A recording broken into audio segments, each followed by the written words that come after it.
Hollywood has always mastered the art of making stars, but historically, the industry was even better at owning them.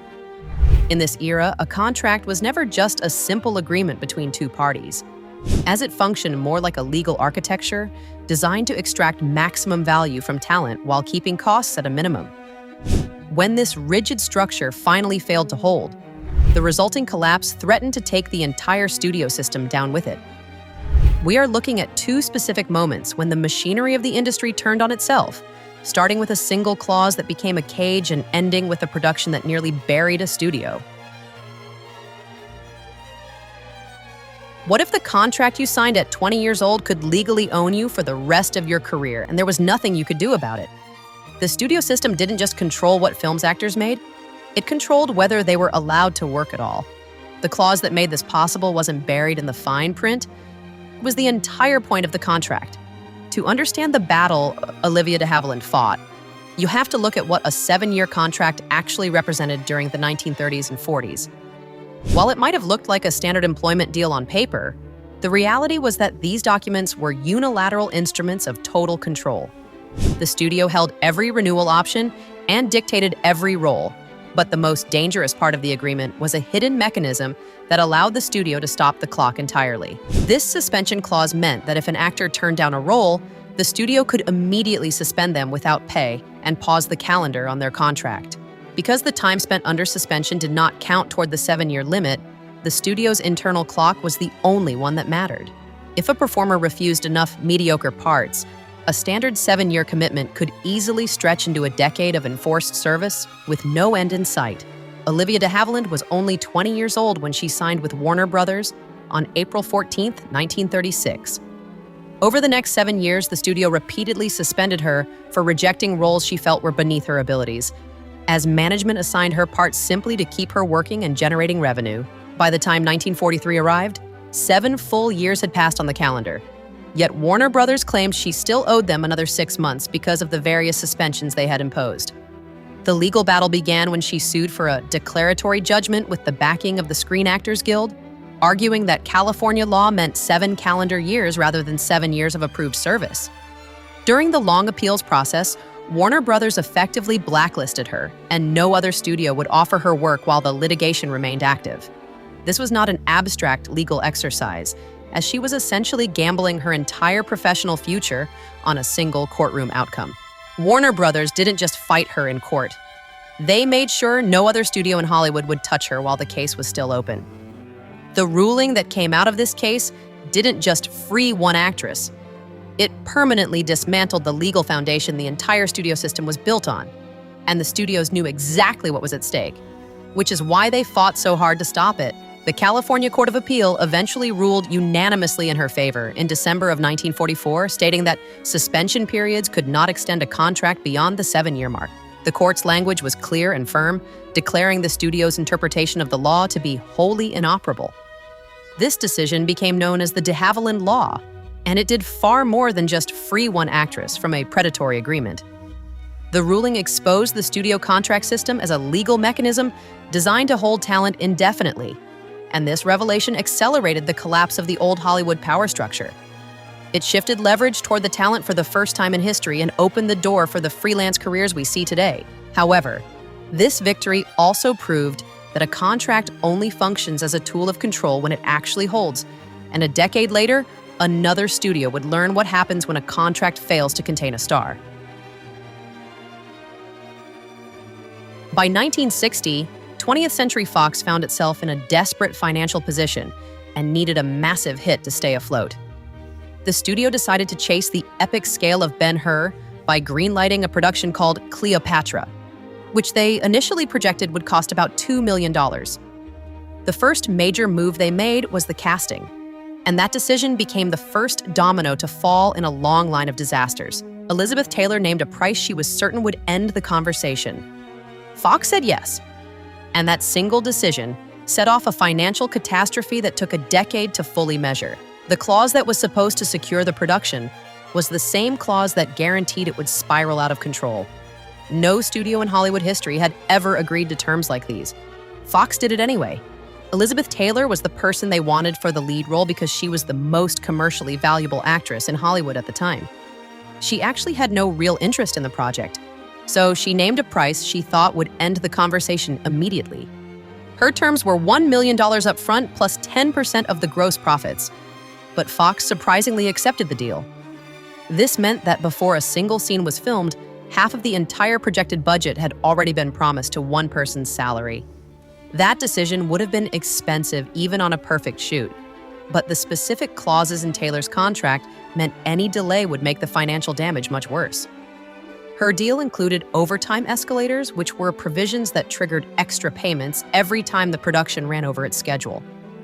The problem was that the production was never going to stay on schedule, as the structural issues were visible long before the cameras even arrived. Disaster struck when Taylor fell critically ill in London, forcing the entire production to a complete halt. Sets that had been built at Pinewood Studios were torn down, and the entire operation moved to Rome so everything could be rebuilt from scratch at Cinecittà. During this chaos, the original director was replaced, and the script wasn't even finished when they finally started filming again. Throughout every one of these delays, Taylor's overtime escalators kept piling up and adding to the debt. The budget didn't just drift over the original estimate. It completely collapsed under the weight of these costs. From that initial $2 million, the final bill reached $44 million, which was a 2,100% increase and would be worth over $400 million today. The budget didn't drift over the original estimate. It increased by 2,100%, a number that, adjusted for today, represents over $400 million in losses. Fox didn't just lose money on Cleopatra. It lost its own land, selling off its Los Angeles backlot just to keep the lights on. The film eventually became the highest-grossing release of its year. It still wasn't enough. The fallout was immediate and devastating for the leadership at the studio.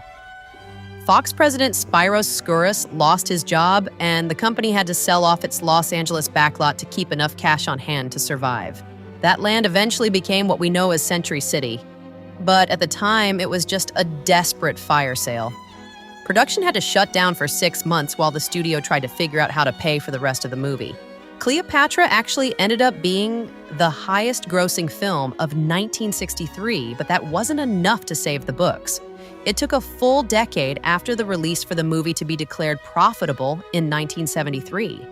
Once that happened, Fox simply closed the books and hid all future earnings so they wouldn't have to pay the percentages they owed to the people who had it in their contracts. The choice to cast Taylor wasn't just a creative gamble, it was a massive failure of contractual oversight. The same clauses that were used to get her on board were the ones that made a financial catastrophe unavoidable. The studio signed a contract they couldn't control, and the very tool they thought would save the production ended up being the mechanism that nearly destroyed them. If you find this kind of archival investigation into how Hollywood handles power interesting, you should subscribe to the channel, as there is plenty more to find in our archive. The studio that nearly went bankrupt over Cleopatra eventually hid all future profits in its accounting, so it wouldn't have to pay the people contractually entitled to them. That same logic, extract the value, bury the cost, is now being applied to actors who don't even know their digital likeness has already been captured. The suspension clause is gone, but the intention behind it never left. The old suspension clauses were designed to give studios a way to control an actor's labor for as long as they wanted. The logic was simple. If the studio could stop the clock whenever they chose, the contract never actually had to end. When Olivia de Havilland fought back, she was fighting against the idea that a signature on a standard form could bind a person to a company forever. That argument never really went away. It was just updated for the digital age. Studios are now trying to negotiate for the right to create a digital replica of an actor with just 1 day of work and a single payment. They want to own, license, and use that likeness in any future production without ever having to pay the actor again. While the technology has changed, the underlying structure is exactly the same as it was in the 1940s. It is a pay once, own forever model that turns a contract into a cage for the new century. The 2023 SAG-AFTRA agreement tried to fix this by setting a baseline for how these replicas could be used. It required that actors give informed consent for every specific project, meaning a clone made for one movie couldn't be used in a different one without a new deal. This ensured that name, image, and likeness rights stayed with the performer, but those protections were only guaranteed for a couple of years. By 2026, the studios were already pushing to tear down that framework and go back to the old way of doing things. The new proposal basically says that one day of filming creates a digital asset that never expires. That asset can be put into any scene, made to look any age and speak any language for the rest of time. Because the cost of using that digital talent is almost zero, the actor stops being a person and starts being a piece of intellectual property. One day of filming, one payment, and under the new studio proposals, that single transaction would give them the right to use an actor's face, voice, and likeness in any production, forever. The Screen Actors Guild American Federation of Television and Radio Artists fought to stop this in 2023. By 2026, studios were already pushing to reverse every protection that was won. The actors most at risk aren't the famous ones. They're the character actors, the voice artists, and the stunt performers who don't have the leverage to say no. California has tried to step in with laws like Assembly Bill 2602 and 1836 to provide a legal floor for these workers. These laws require specific consent and try to ban the vague language that allowed those old suspension clauses to work for so long. However, while famous stars have the leverage to negotiate for things like audit rights and veto power, most other workers do not. Character actors, voice artists, and stunt performers are facing the same power imbalance that de Havilland faced in 1943. They don't have the legal precedents to protect them yet, and they certainly don't have the money to fight the studios in court. The reality is that technology is moving much faster than the laws can keep up with. A studio can take a single day of footage and use it to generate an actor's performance across an entire slate of movies. The question of who actually owns that work and who gets to keep the profit is still a major problem that hasn't been solved.